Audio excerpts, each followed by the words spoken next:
Hello बच्चों, let us read the question. Question says let z is equal to -1 plus root 3i upon 2 where I is equal to under root -1 and r comma s belongs to 1 comma 2 comma 3. Let p is equal to matrix minus z to the power r, z to the power 2s, z to the power 2s and z to the power r and I be the identity matrix of order 2. Then find the total number of ordered pairs r comma s for which p square is equal to minus I. यहाँ पर I identity matrix है, तो सबसे पहले हम इसके लिए की कंसेप्ट को समझ लेते हैं. की कंसेप्ट, तो इसके लिए की कंसेप्ट क्या हो जाएगा. हमें यहाँ पे क्वेश्चन में z की वैल्यू दे रखी है -1 प्लस रूट 3i अपॉन 2. ये ओमेगा की वैल्यू होती है. तो ओमेगा इज इक्वल टू, हम इसे ओमेगा लिख सकते हैं. Omega is equal to -1 plus root 3i upon 2 और हमें वैल्यू पता है ओमेगा क्यू की वैल्यू क्या होती है, 1 होती है. और इसके अलावा omega square plus omega plus 1 की वैल्यू होती है 0 के इक्वल. तो अब हम इन्हीं तीन वैल्यूज का यूज करेंगे इस क्वेश्चन को सॉल्व करने के लिए. तो अब हमें यहाँ पे क्वेश्चन में क्या गिवन है, हमें यहाँ पे पी मैट्रिक्स गिवन है. P is equal to minus Z to the power R, z to the power 2s, z to the power 2s और इसके अलावा z to the power r. और हमें क्या कह रहा है, p square is equal to minus I. तो यहाँ पे हम सबसे पहले p स्क्वायर निकालते हैं और उसको माइनस आई के इक्वल रखते हैं.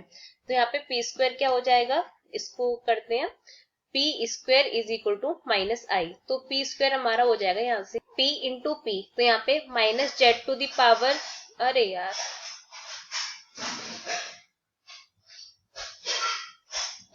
तो ये यहाँ से minus Z to the power R, Z to the power R, Z to the power 2s, Z to the power 2s और ये यहाँ पर Z to the power R. इसी का हम इसी में मल्टीप्लाई करेंगे. Minus Z to the power R, Z to the power 2s, Z to the power 2s, Z to the power R और is equal to minus I. Minus I का मतलब क्या हो जाता है, आई की वैल्यू होती है 2 क्रॉस 2 मैट्रिक्स के लिए 1 0 0 1. तो माइनस आई क्या हो जाएगा, -0 0 0 -1. तो यहाँ पे हम मल्टीप्लाई कर देते दोनों मैट्रिक्स का. तो क्या होगा, इसमें पहले मैट्रिक्स की रो लेंगे, दूसरे मैट्रिक्स का कॉलम लेंगे.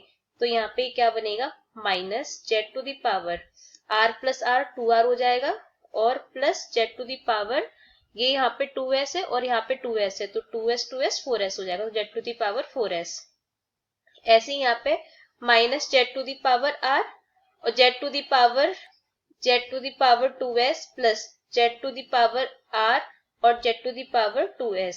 यहाँ पे आ जाएगा minus Z to the power r, z to the power 2s plus z to the power r into z to the power 2s. और यहाँ पे थर्ड जो फोर्थ एलिमेंट आएगा वो आएगा z to the power 4s प्लस z to the power 2r is equal to किसके इक्वल आ जाएगा, ये -1 0 0 -1. तो यहाँ से अब हम कंपेयरिंग कराएंगे. तो फर्स्ट यहाँ पे हमारा टर्म ये है और इधर राइट में हमारा ये है. तो यहाँ पे इक्वेट करेंगे इन दोनों को तो हमें मिलेगा minus Z to the power 2r plus Z to the power 4s is equal to -1. और इसके बाद में हम इसको 0 के इक्वल लिख सकते हैं. तो ये क्या हो जाएगा, minus Z to the power r into Z to the power 2s plus Z to the power r Z to the power 2s is equal to 0. ये हो गया हमारे पास में.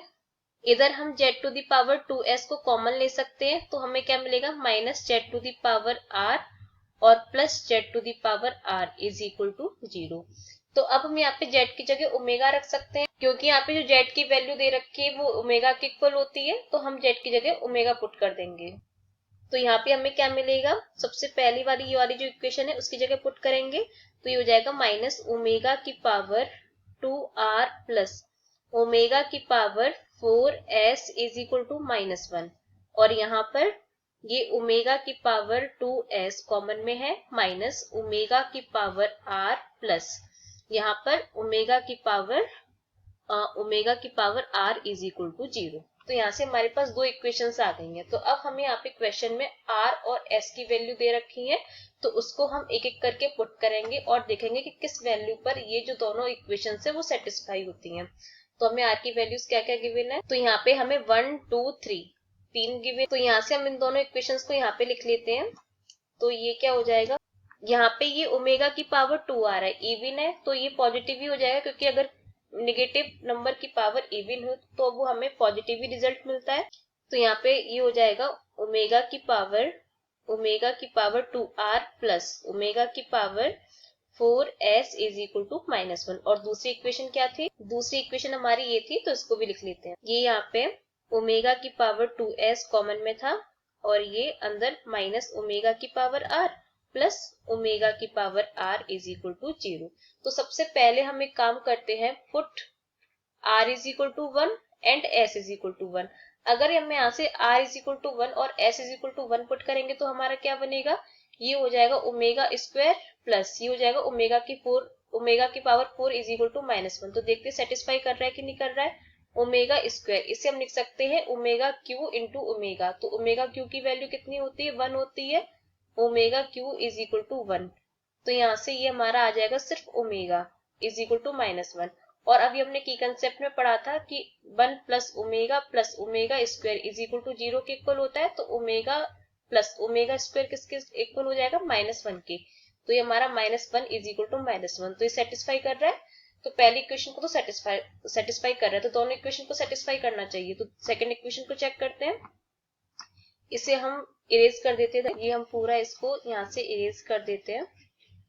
अब हम r और s की वैल्यू को सेकंड इक्वेशन में पुट करेंगे तो हमें क्या मिलेगा, ये हो जाएगा ओमेगा स्क्वायर, यहाँ से माइनस ओमेगा पावर 1 तो माइनस ओमेगा ही रहेगा और यहाँ पे प्लस ओमेगा, तो ये हमारा ये कट जाएगा, तो ये तो 0 इक्वल 0, तो इसे भी सेटिस्फाई कर रहा है, यानी कि हमारी r और s की वैल्यू 1 1 तो होगी।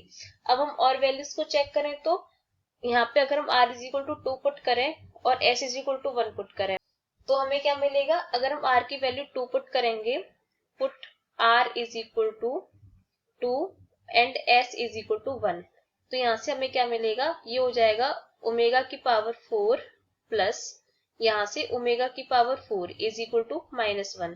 तो ये -1 के इक्वल नहीं हो सकता, क्योंकि यहाँ पर ओमेगा बचेगा, इधर भी ओमेगा आएगा, तो ये 2 ओमेगा हो जाएगा। 2 ओमेगा इज इक्वल टू -1, तो ये हमारा सेटिस्फाई नहीं करेगा। ऐसे ही हम इसमें चेक करें तो इसमें भी हमारा सेटिस्फाई नहीं करेगा, फिर भी पुट कर लेते हैं। यहाँ पे हो जाएगा ओमेगा स्क्वायर, यहाँ पे माइनस ओमेगा स्क्वायर होगा, तो ये ओमेगा स्क्वायर हो जाएगा पॉजिटिव, और यहाँ पर ये ओमेगा स्क्वायर, तो ये भी 0 के इक्वल नहीं आ सकता है। तो इसी तरह से हम और भी वैल्यूज को पुट करते रहेंगे, जैसे r is equal to 3, s is equal to 2, r is equal to 1, s is equal to 2। तो किसी पर भी ये दोनों इक्वेशन सेटिस्फाई नहीं करेंगे, सिर्फ और सिर्फ r इज इक्वल टू 1 और s इज इक्वल टू 1 पर ही सेटिस्फाई करेगी। तो यहाँ से हम लिख सकते हैं this is r, s is equal to 1, 1, that is the total number of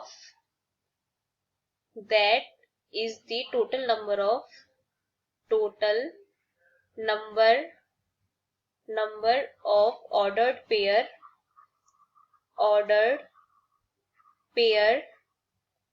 r, s is 1, जिसके लिए हमारी p square is equal to -i वाली कंडीशन सेटिस्फाई करती है। तो इसका आंसर कितना आ गया, 1 आ गया है। तो हमसे यही total number of ordered pair पूछा गया था, जो कि 1 आ गया है। तो hope you understood well, best of luck.